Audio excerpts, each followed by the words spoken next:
कहा जाता है कि किसी इलाके में कहत साली पैदा हो गई। इस कहत साली की लपेट में न सिर्फ इंसान बल्कि चरिंद परिंद सब इसका शिकार हो गए।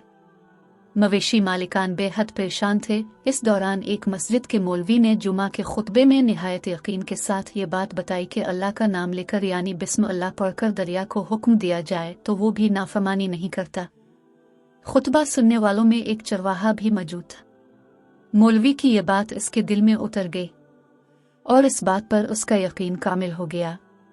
इसने वापस आकर अपनी बकरियां खोलीं और सीधा दरिया पर चला गया। ऊंची आवाज से बिस्मिल्लाह अर्रहमान अर्रहीम पढ़ा और दरिया को कहा वो अपनी बकरियां चरवाने के लिए दूसरे पार जाना चाहता है और उससे कहा कि मुझे अपने ऊपर से गुजरने दे। ये कहकर उसने अपनी बकरियों को लिया और दरिया पर चलता हुआ दरिया पार कर गया। दरिया के दूसरी तरफ का इलाका घास से भरा पड़ा हुआ, दरख्तों के पत्ते भी सलामत थे क्योंकि किसी को यहाँ तक आने की रसाई नहीं थी। इसने खूब अच्छी तरह अपनी बकरियों को सैर करवाया और वापस लौट आया। फिर ये इसका मामूल बन गया कि वो बकरियां पार छोड़कर वापस आ जाता और शाम को जाकर बकरियां वापस ले आता। इसकी बकरियों का वजन दुगना चौगुना हो गया। लोग चौंक गए और इससे पूछा कि वो अपनी बकरियों को क्या खिलाता है। वो सीधा साधा और साफ दिल नौजवान था। उसने साफ साफ बात बता दी कि जनाब में तो बिस्मिल्लाह अर्रहमान अर्रहीम पढ़कर दरिया पर चलकर अपनी बकरियां दूसरी तरफ चरवाने ले जाता हूँ। ये बात सबने सुनी मगर किसी ने इस चरवाहे की बात पर यकीन नहीं किया क्योंकि ये नाकाबिल यकीन बात थी। मगर बात होते होते मौलवी साहब के पास पहुंच गई। मौलवी साहब ने इस चरवाहे को बुलाया और सारा माजरा पूछा। इस चरवाहे ने मौलवी साहब को ही हवाला बना लिया कि मौलवी साहब में तो आपका शुक्रिया अदा करने वाला था।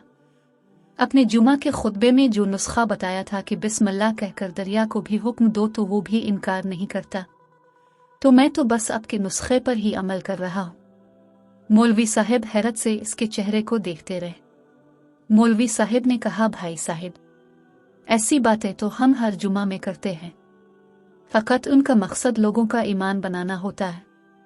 मगर बकरियों वाला डटा रहा कि मैं तो बस बिस्मिल्लाह कहकर पानी पर चलता हूँ और बकरियों समेत पानी पार चला जाता हूँ।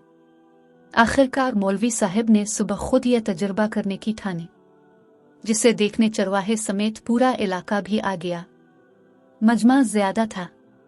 मौलवी साहब ने एक दो बार सोचा कि इनकार कर दूं कि कहीं डूब ना जाऊं, मगर वो जो मौलवी साहब को कंधे पर उठाकर लाए थे अब भी जोशो खुरूश से अल्लाह अकबर के नारे लगा रहे थे और मौलवी साहब के हक में तारीफें कर रहे थे। आखिरकार मौलवी साहब ने अपने डर को दूर करने के लिए एक रस्सा मंगवाया। पहले इसे एक दरख्त के साथ बांधा, फिर अपनी कमर के साथ बांधा, फिर डरते डरते ढीला ढाला बिस्मिल्लाह पढ़ा और दरिया पर चलना शुरू हो गए। मगर पहला पांव ही रखा था कि पानी में गिर गए। मौलवी साहब डुबकियां खाने लगे और पानी के बहाव में बहना शुरू हो गए। लोगों ने खींच खींच कर बाहर निकाला। मौलवी साहब की इस हरकत ने चरवाहे को परेशान कर दिया कि मौलवी साहब की बिस्मिल्लाह को ये क्या हो गया है, क्योंकि इसका ये रोज का मामूल था। इसके अपने यकीन में कोई फर्क न आया। इसने बिस्मिल्लाह कहकर बकरियों को पानी की तरफ इशारा किया और खुद उनके पीछे चलता हुआ पार छोड़कर वापस भी आ गया। लोग इसे वली अल्लाह समझ रहे थे और उसके हक में नारे लगा रहे थे, मगर वो सबसे बेनियाज सीधा सादा इंसान था। वो मौलवी साहब के पास पहुंचा और कहा, मौलवी साहब, मैं आपकी बिस्मिल्लाह की तारीफ से काफी परेशान था, मगर पानी पर चलते हुए मुझे आपकी बिस्मिल्लाह की बीमारी का पता चल गया। इस चरवाहे ने दरख्त से बंधी रस्सी की तरफ इशारा किया और कहा, मौलवी साहब, ये है आपकी बिस्मिल्लाह की बीमारी। आपकी बिस्मिल्लाह की बरकत को ये रस्सा खा गया। आपको अल्लाह और बिस्मिल्लाह से ज्यादा इस रस्से पर भरोसा था, लिहाजा अल्लाह ने भी आपको रस्सी के हवाले कर दिया। फिर कहने लगा, मौलवी साहब, आप भी कमाल करते हो। मैंने आपके मुंह से सुना और यकीन कर लिया और मेरे अल्लाह ने मेरे यकीन की लाज रख ली, मगर आपने अल्लाह का कलाम सुना मगर यकीन नहीं किया, लिहाजा आपको अल्लाह ने रुस्वा कर दिया। मोहतरम अजीज दोस्तों, यही कुछ हमारा हाल है। हमारी नमाजों और दुआओं का हाल भी यकीन से खाली है।